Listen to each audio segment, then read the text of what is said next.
All right, well, it's eclipse hysteria, and I'd like to bring in the recently retired Chief Deputy Technologist at NASA, Jim Adams. Jim, you spent nearly 40 years in the aerospace industry. You've been a major part of over 30 missions to deep space for NASA, including missions involving the Mars rovers, Pluto, Mercury, asteroids, things that most of us obviously can't comprehend.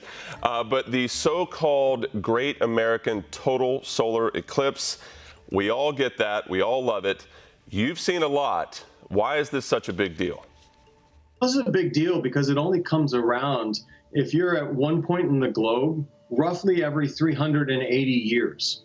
So you have this opportunity this year. The entire United States has this opportunity to witness this celestial dance between the sun and the moon.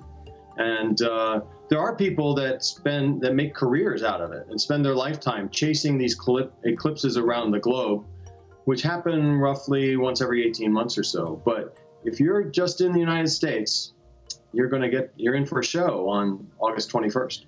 Okay, now, and I want to get back to more details there, but despite the weather and the cloud conditions in the specific areas all across the country, people will have the opportunity to actually look and see this eclipse in all of its glory.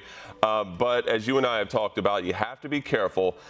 Jim, you've got some good advice on how to do that, and as you know, I've got some, well, I want to show and tell here. I've got 2 paper plates here. Explain how these make it safe to look at the eclipse. So you take the 2 paper plates, and I think one of them probably has a thumbtack hole in it, Patrick. Yes, it does. Right? Yes, it does. I did my homework. And you hold that up over your shoulder so that you're facing away from the sun, and the sun's image will shine through that pinhole and project onto the next paper plate, which you can hold in your arm, about an arm's length distance from the one with the pinhole. And it will project a shadow, a very crisp shadow of the sun, and then you'll be able to see a dark spot slowly eat up the sun, which will be the moon moving in front of it. It's one of the safest ways to look at the eclipse. And obviously, why can't you look at this? We've done some coverage of this, but you can't look directly at it. Why is that? Well, you'll burn out your retinas. Because the moon will be in front of it, and because it's such an exciting event, people will want to try and linger looking at the sun, and that's just really bad news. You can do permanent damage to your vision if you look at it. Okay, well, there are other ways, and you sent me a great picture. I want to put this up on the screen. By the way, you are pulling these glasses off perfectly, like a true NASA guy. These certified, quote-unquote, NASA Eclipse glasses, tell us about those.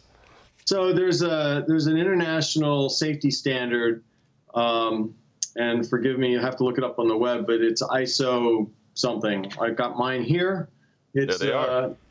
ISO 12312-2, and these are certified safe for the eclipse. All right.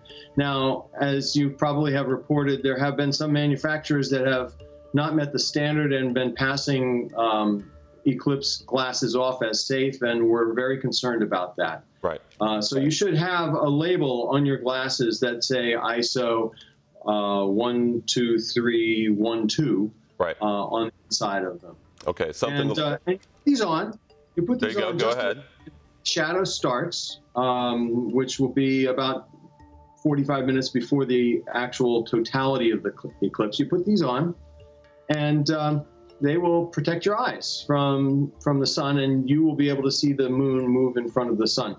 Be sure to look for that certification, as you mentioned. The other way you and I talked about is a welder's mask, which I looked around the studio. We do not have any welder's mask, but that's another way to look at that if you happen to be a welder, if you have one.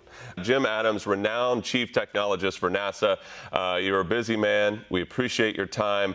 As you do all the time, I'm sure we will keep our eyes on the sky as this eclipse makes its way over. Thank you so much. We hope to talk to you again. Thanks a lot, Patrick.